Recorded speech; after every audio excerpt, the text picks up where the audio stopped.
Chicago, 2011. A cop is murdered. Police and prosecutors swear they have the trigger man. He swears he didn't do it. How far will each side go to prove they're right? Like it's just one bombshell after another, where you're like, what? The story of a PlayStation, a brain-eating amoeba, and the relentless pursuit of justice. Off Duty, out now. Listen wherever you get your podcasts. Howdy, howdy, ho, and welcome to Fantasy Fan Fellas. I'm Hayden, producer of the Fantasy Fangirls podcast and your resident lover of all things Sanderson. And I'm Steven, your bookish internet goofball, but you can call me the Smash Daddy. And we are currently deep diving Brandon Sanderson's fantasy epic, Mistborn. But here's the catch. Steven here has not read Mistborn before. That's right, hey. So each week, you'll get my unfiltered, raw reactions to every single chapter. And along the way, we'll do character deep dives, magic explainers, and Steven will even try to guess what's next. Spoiler alert, he'll be wrong. Newsflash, I'm never wrong. Episodes come out every Wednesday, and you can find Fantasy Fan Fellas wherever you get your podcasts. Let's be completely honest. Are you happy with your job? The fact is, a huge number of people can't say yes to that. Too many of us are stuck in a job we've outgrown or one we never really wanted in the first place. But we stick it out and we give reasons like, what if the next move is worse? And I've put years into this place. And maybe the most common one, isn't everyone miserable at work? But there's a difference between reasons for staying and excuses for not leaving. It's time to get unstuck. It's time for Strawberry.me. They match you with a certified career coach who helps you get from where you are to where you want to be, either at your existing job or by helping you find a new one. Your coach helps clarify your goals, creates a plan, and keeps you accountable along the way. Go to strawberry.me/career and get 50% off your first coaching session. That's strawberry.me/career. Hello and welcome back to the Psych Legal Pop Podcast. I'm Tess Brigham, one of your hosts. I'm a psychotherapist, and I'm here with my sister. Hi, this is Brooke Brigham, and I'm an attorney. I think the last episode we forgot to say, this is a podcast about pop culture through the lens of an attorney and a psychotherapist. So thank you so much for being here. Today we're going to talk about the documentary House of Hammer, and we're going to talk about Armand Hammer and the Hammer family and what's been going on with Armie Hammer in this last year. And yeah, it's yet another, boy. It's a doozy. It's a doozy of a documentary. It's a doozy of a situation. It's a doozy of a family. Yeah, so if you haven't seen the documentary, it's actually a 3-part docuseries on Discovery Plus. And I don't know. We should give some warnings here. Every type of horrible thing you can imagine is in this docuseries. Yes. But let's just start out by if you don't know who Armie Hammer is, he is an actor. Yes. He became known to the world, I think, when he played the twins, the Voss. Winklevoss? So in the movie The Social Network, about how Facebook started, and the premise was that it was these twins had the idea for Facebook, and Mark Zuckerberg stole it from them, or something along those lines. It's been a minute since I've seen that. Anyway, that was his big break. I think he had been, working, trying to be an actor for a while. And then he did this independent film, Call Me By Your Name, which got a lot of attention. In 2016, 2017? I think, right, that he was someone, because he looks like a movie star. He's tall, he's blonde, he's handsome, from this very prestigious family. And apparently after The Social Network, he did The Lone Ranger with Johnny Depp, and that was a bomb. He did Man from U.N.C.L.E., and that was a bomb. They had put him as the leading man in a bunch of films that did not work. And so they're like, well, let's try an independent film where he's a gay man. And of course, even that movie is problematic because it's about an adult male's relationship with a boy who's 16, 17. So yes, it's consensual, but he's still underage. So that's a whole other ball of wax. But that was a movie. Technically, it's not consensual.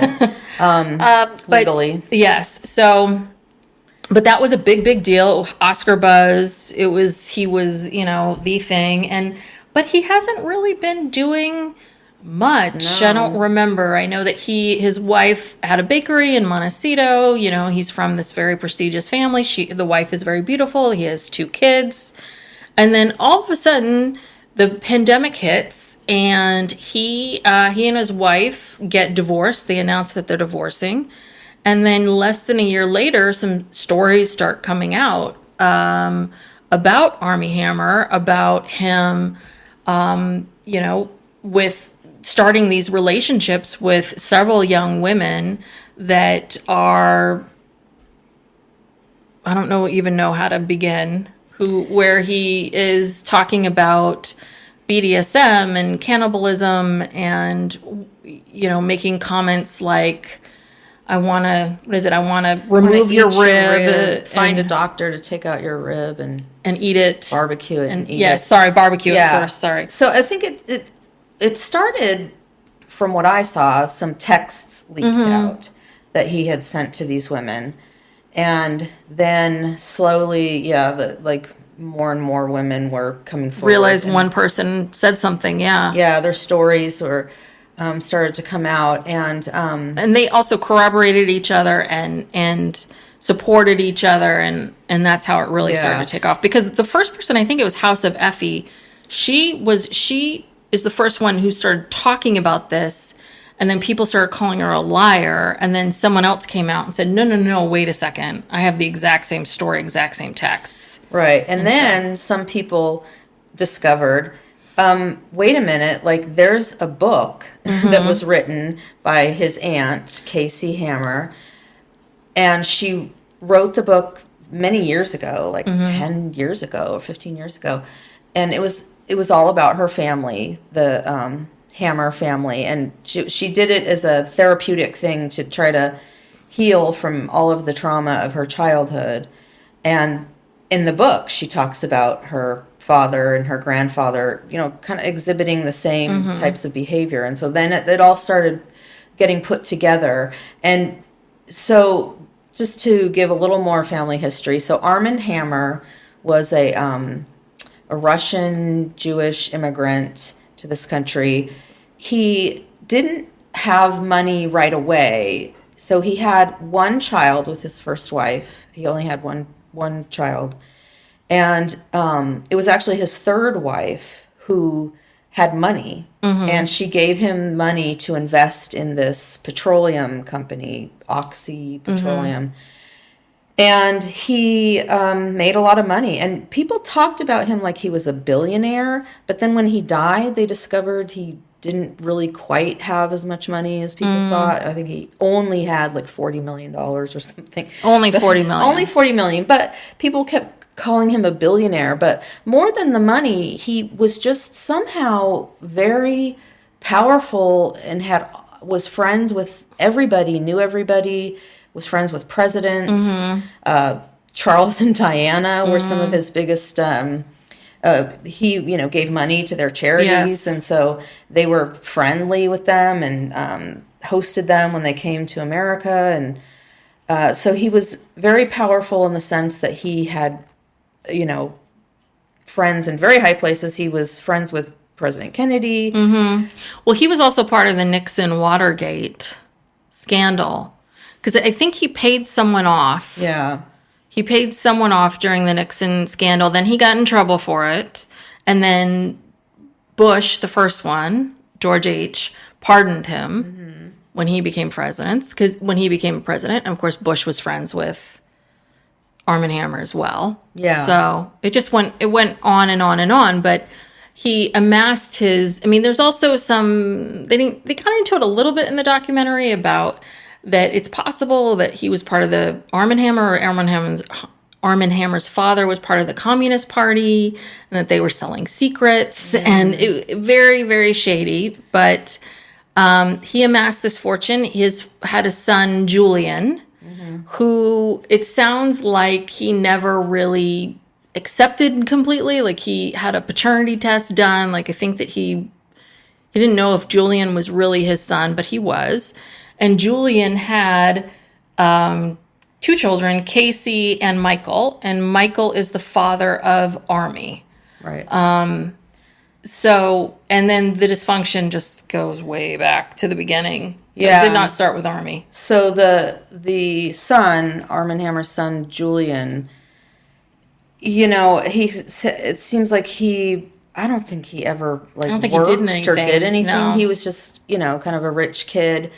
And a drug addict. I think he was an alcoholic drug addict and a rich kid. And I think that I get the sense that the Armie Hammer, I think, has always been really disappointed in him, that he was not wanting maybe to get into the family business or be a tycoon or any of that, that he basically was just spent his life partying and lived in this house in the Pacific Palisades and wore pajamas like Hugh Hefner and saw himself as like the Hefner of the Palisades. He was a playboy. And a playboy with wealthy people and women and everything else coming over to his house. And he never really did anything.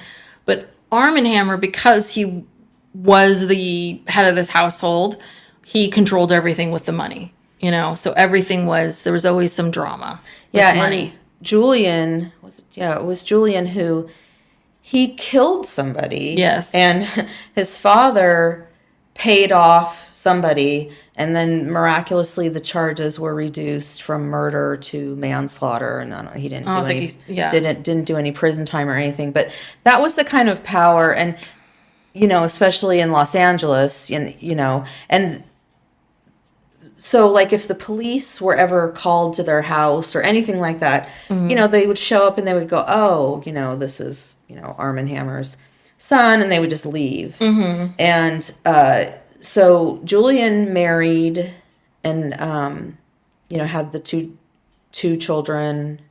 But he was horribly, horribly abusive. Right. He was a very violent alcoholic addict and very abusive towards Casey and Michael's mom, to the point where Casey's talking about them running off, going to a hotel, escaping, but always coming back because, again, they were controlled by the money. Dad, Armand controlled the money over Julian, and Julian controlled the money over the wife because, obviously you marry this man and you're not working, but you have no means of escaping with these children because you have no money, no education, no nothing. Right.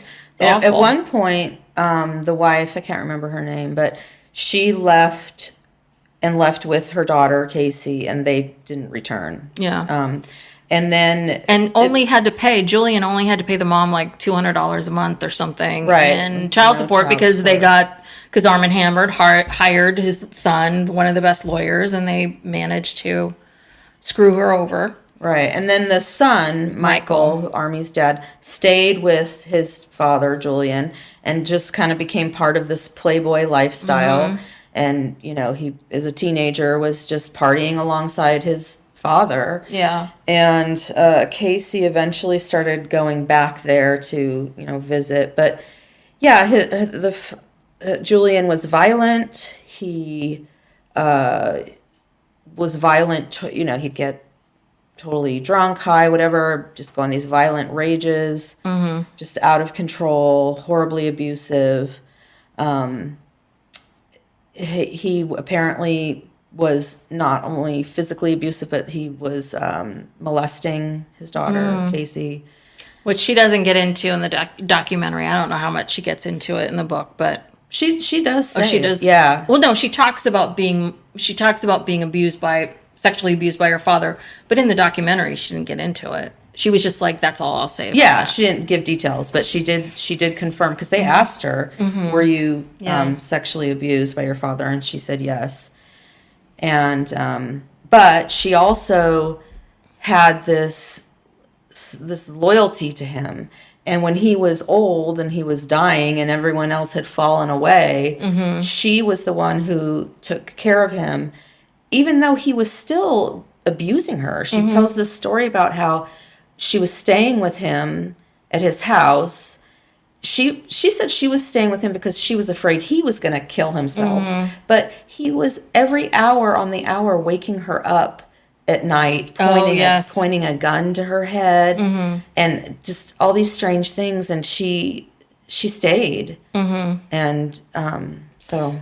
Because and she talks about this too, which is just if you grow up in this atmosphere, if this is family, if this is what you know, and this is how family treats each other, then of course it wouldn't, to anyone else, it would seem like, why would you stay? But to her, I think this was the norm, norm of this family, of what was going on. So then when the father, so Michael marries, what's Armie's mom's name? Drew. That's it. I was like, it's a genderless name. So he marries Drew, and then it seems very fishy. But when Armand Hammer finally dies, they read the will. Casey Hammer gets $250,000. Julian, the son, gets $500,000, and then Drew and Michael, the grandson and the wife, are now the executors of the will. So Michael somehow kind of weaseled his way in, and now is control. Like the Armand Hammer skipped over his son, went to his grandson, and let the grandson he's be like the executor. In control. Yeah, he was the executor of the estate, but then he and Drew are the trustees of the Armand Hammer Trust, which, is supposed to be a charitable trust and, doles out money, but obviously they, they're the only ones in control. And they've and then kind of looted everything. Yeah, and I guess because Armand Hammer dies, and then Julian, I want to say, dies like 4 or 5 years after. I mean, it's one of those things like he was, he's completely written out of the will, and I think that's why Casey was staying with him too. Was just here was this guy who had no, addict, alcoholic, no money, had no means of support, no money, and no way of taking care of himself, and obviously loved guns, and he spent the last 5 years of his life, I guess, just deteriorating. Yeah. And so Michael's wife, apparently, they're both these evangelical Christians. Yeah. And this was a strange thing because Hammer, he was Jewish. And I didn't quite understand this in the documentary. They said something about how he had been planning a bar mitzvah because he never had a bar mitzvah because he was, he was fleeing, Soviet Russia at the time. But then Michael and his wife claimed that on his deathbed, he renounced his Judaism and said he accepted Jesus as his savior. Yeah. And that, he died a Christian, and that was weird. Yeah. So it's a little unsure about that. The will at the end there, like what happened if Michael and Drew kind of came in and took advantage of a man who was not completely there. And so does Armie have siblings? He has a brother. He has a brother. Okay. I don't remember his name. So, and then they go off to the Cayman Islands. So that was the other thing. Like Armie was raised partially in the Cayman Islands, which, because I guess the father was obsessed with that John Grisham novel, The Firm, which I think that The Firm introduced the Cayman Islands to so many people. Everybody, yeah, and offshore accounts. And Red Stripe, the beer. So, and then they went out there, and then Armie decided, I want to be an actor, and here I go. And here we are. And he was really, he was on the precipice. I mean, he would have just kept acting and going if all of this stuff hadn't come out. Yeah. And so Armie had this style or this pattern of what he would do. Now, he started doing this when he was still married. Mm-hmm. He would find, these beautiful women on the internet, and so I don't know. Yeah, because I don't think any of these things started in real life. No. Yeah, they somehow... I don't think he met any of them. He'd find them on the internet and he would start love bombing them. It's just sending them tons and tons of texts about how beautiful they were and, just love bombing. Mm-hmm. And then he had this habit where he would, whisk them off. They'd meet in person. He'd whisk them off to some hotel. First to like 29 Palms or his friend owned Joshua Tree, one of these out in the desert. So out in the desert, and they would just be doing he'd just shower them with attention and doing all this fun stuff all around you get on the scooter and scooter around. And I think especially for some of these women it was 2020, so not much for a lot of people there was nothing going on, and here you are with this handsome actor on a scooter scootering around in the desert. Out in the desert. And then and this is the next part. And then he starts making these, he starts to kind of slowly slip things in. Like, I'm going to get these bindings. I'm going to get this rope. I'm going to, will you let me tie? I don't even know if he really asked, but he would just bring up the topic of, I want to tie you up. Mm-hmm. And, at this point, they're thinking, oh, okay. Like, they don't know what they don't know what's happening. He's grooming them. Yeah. He starts introducing all of these concepts to them. And I think one of the things that he does that's really, which I think I'm glad the documentary points this out, is he really introduces them to all of this to these women as this is BDSM, right? This is this is a master slave or dominant, relationship.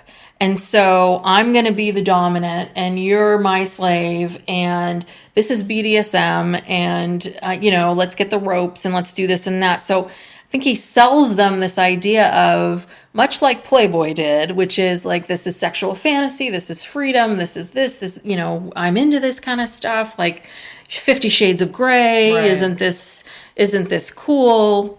And, but what he's doing goes against all of the rules of BDSM and that lifestyle. Right. He doesn't have, part of BDSM is before you even do anything. Yeah. Before you even take your clothes off, you have boundaries. Mm-hmm. You talk about it. You talk about the boundaries. You have a safe word. If something's getting out of control, you're uncomfortable, you say that word and they know that that's serious. You have to stop. And the submissive wants to be the submissive. Like right. The submissive it's their is fantasy. And it's their fantasy. This is what they want. They want to be dominated and they outline the rules of how they want it to be. Listen, someone can come at us because I'm considered what they call vanilla.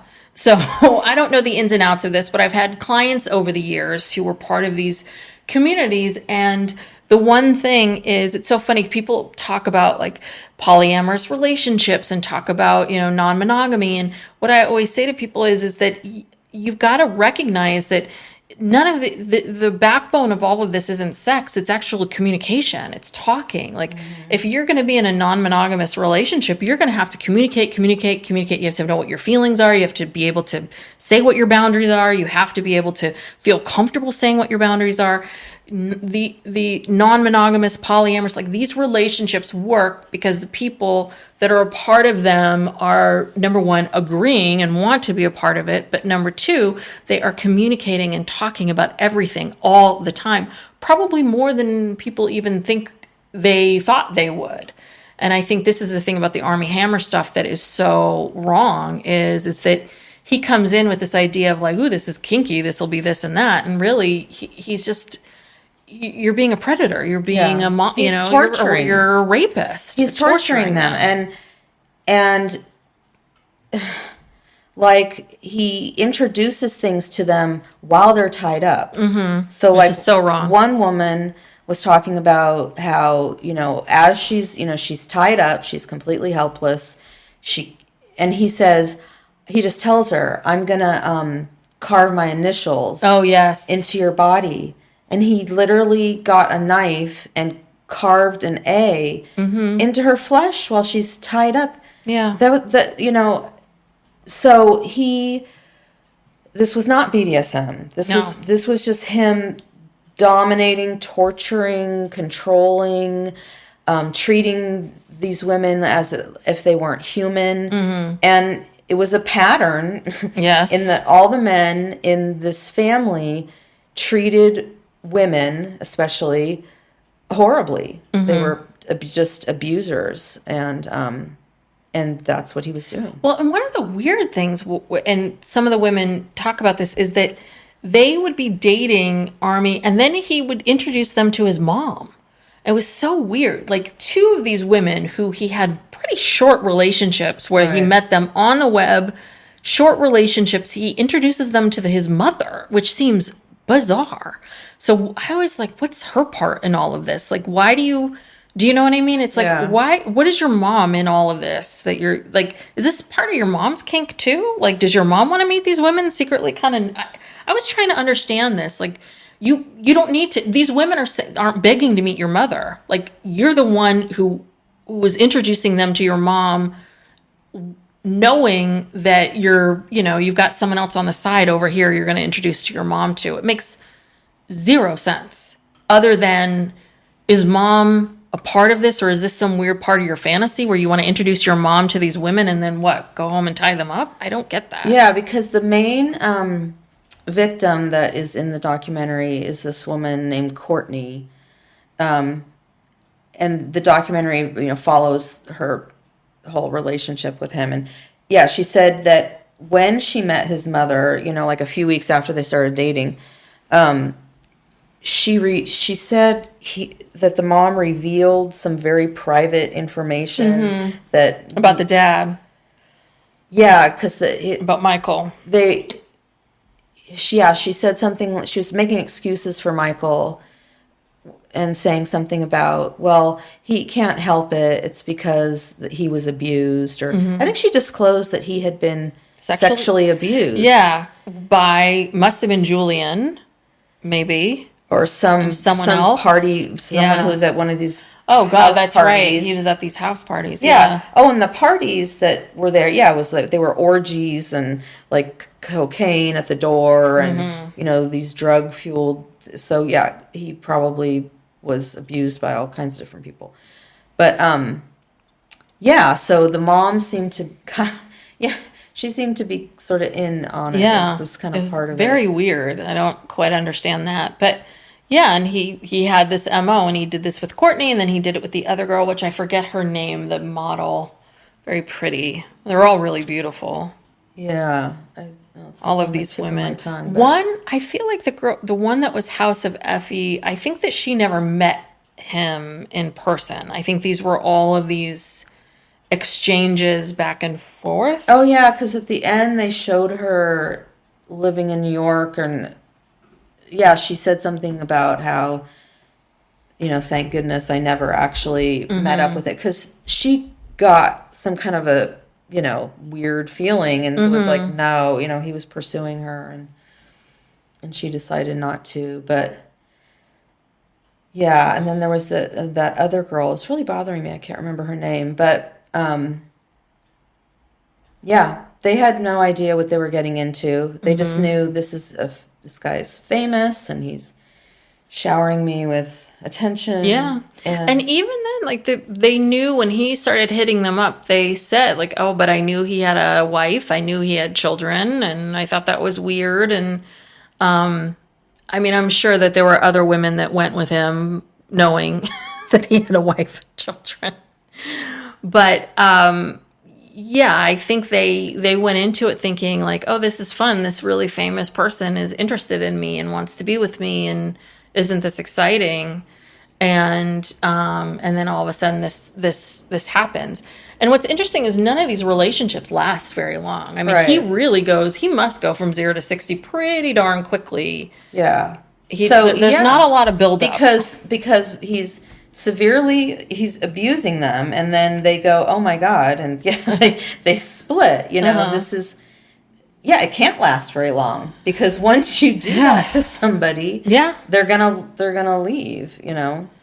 So, and then these women are just sort of left with, well, who's going to believe me? And I didn't say no. And I went to his, I said a yes to going to 29 Palms, and and I'm sure they probably we had sex before. So let me just bury it and let me forget. And I'll just keep pushing forward until it all came to a head. So then Armie Hammer does what all celebrities do, which is they go to sex addiction rehab for drug addiction and sex addiction and all of these other things, which again is ridiculous because that's not at all what any of this is really about. And then he comes back out, and now we don't know. Who knows? I mean, I often think, oh, will he ever have a career again? And it's like, well, Mel Gibson is in movies. I don't know. I think he will.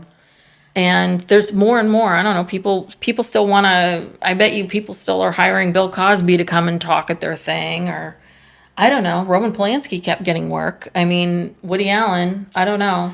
Yeah, I think if he has the right PR machine, I think he'll come back. He's doing all the right things. He's going to this rehab. He's being contrite, and I think we'll see him.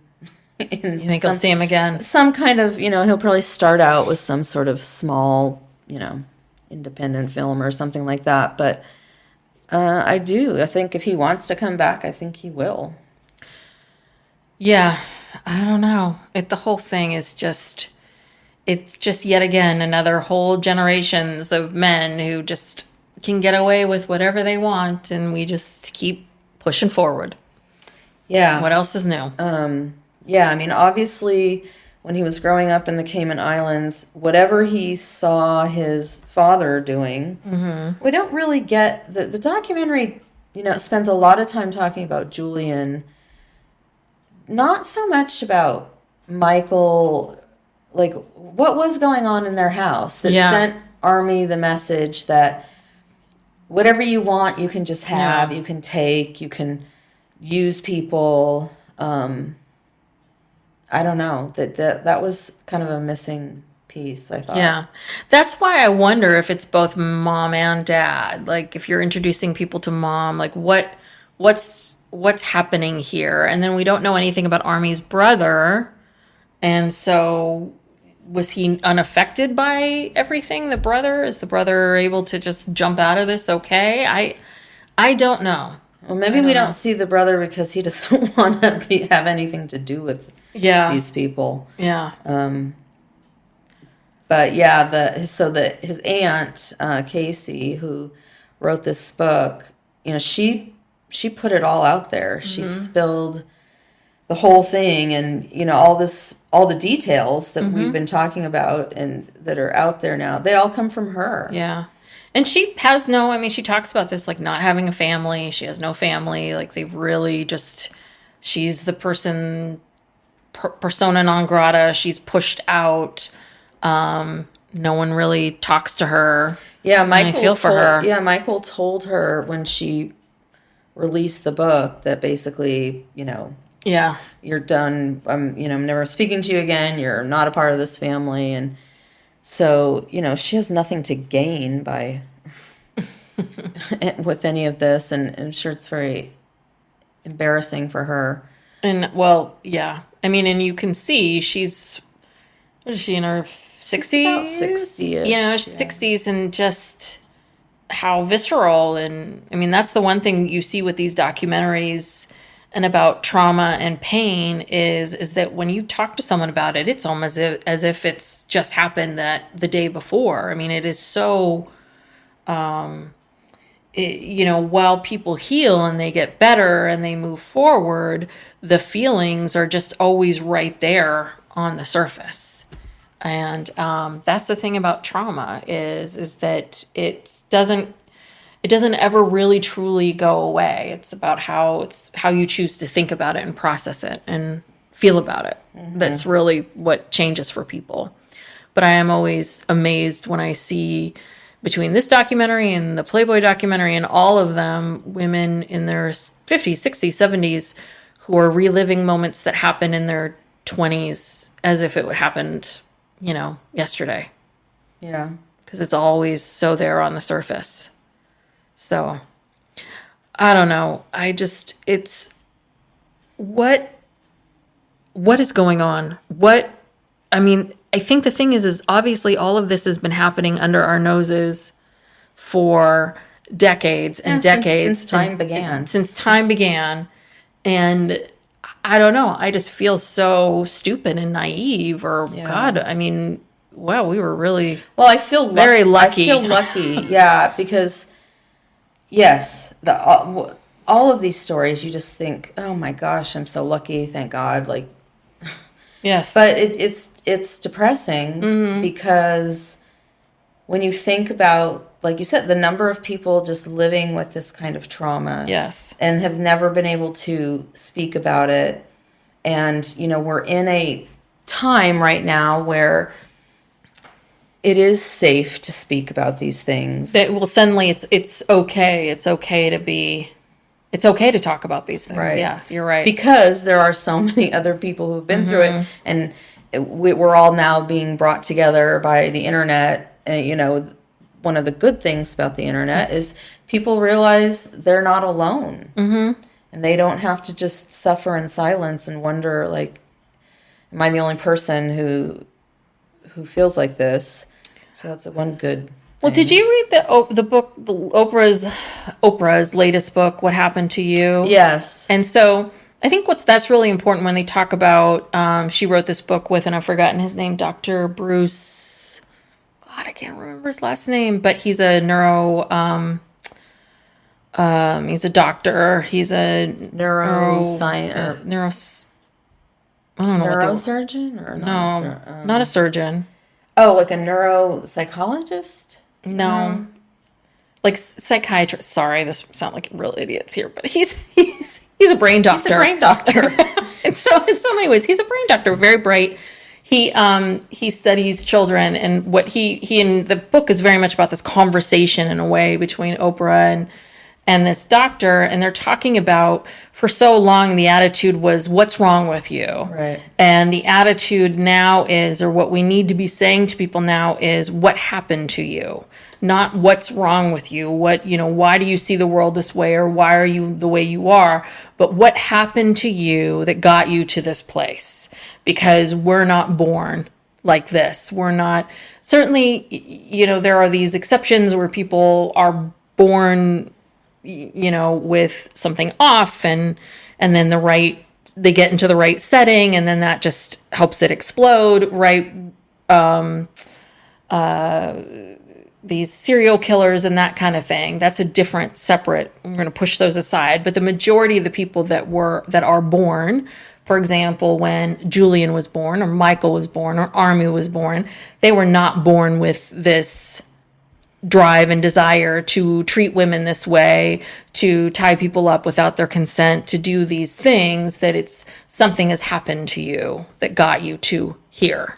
Right. And what is that? Because trauma changes your brain. Mm-hmm. Yeah, and they talk about like big T trauma and little T trauma, like, because a lot of people think trauma has to be something big. Yes. This horrific thing, but usually it's more like, it's like death by 1,000 cuts. Mm-hmm. It's all these little traumas that add up, or even little traumas, what we consider little traumas, are not so little, maybe, Well, someone bullying you, and right. maybe they never touch you, they don't beat you up right. or take your lunch or your money, but they're making fun of you, or they're ridiculing you, maybe once a day, a little bit at a time, or an older sibling that is picking on you constantly, or a parent that maybe isn't quote unquote abusing you in the traditional sense, but they're very critical, or verbally abusing you, or chipping away at you. Like, those are,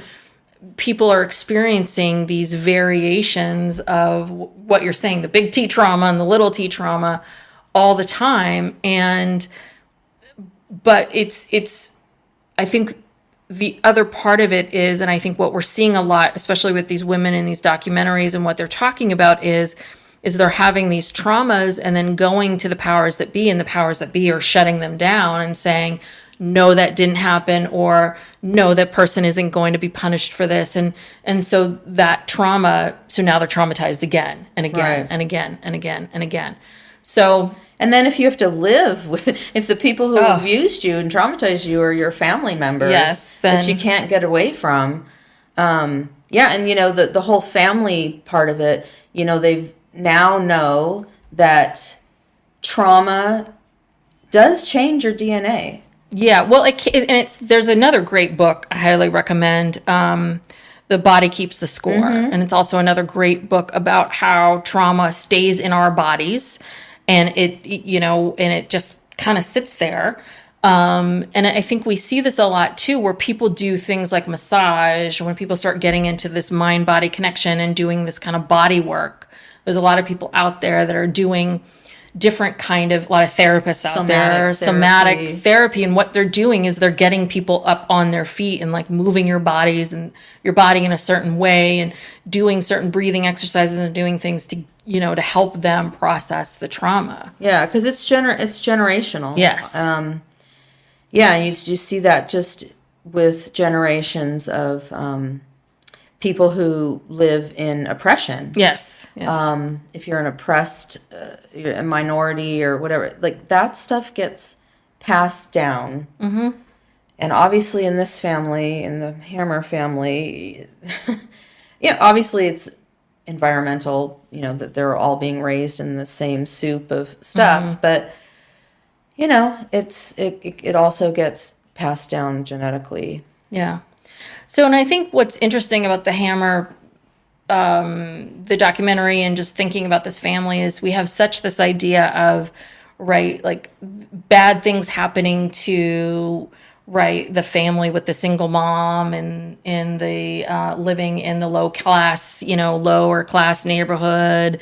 And, here's a family with everything, millions upon millions of dollars, all the money in the world, everything that you can have. And they are being abused and abusing each other and treating each other horribly, and then smiling and going to spend time with the king and queen, or prince and princess at the time, right? Where as if there's nothing possibly that could harm them or anything that could touch them. So, all right. Oh God, this is exhausting. We've got to start picking happier things. Yeah, we need to shift gears. We've been doing a lot of heavy. So we are going to be switching gears a little bit. But thank you so much for tuning in to this week's episode. So if you enjoyed this podcast, please go to iTunes and give us a 5-star review and talk about how much you just truly enjoy this podcast. And if you have any ideas of podcasts or things that you think topics we should be covering, please let us know. We're going to get a TikTok and Instagram and a bunch of other things together, but right now we're just trying to get these episodes out to you. So thank you so much for tuning in. We will see you all next time. Bye. Bye.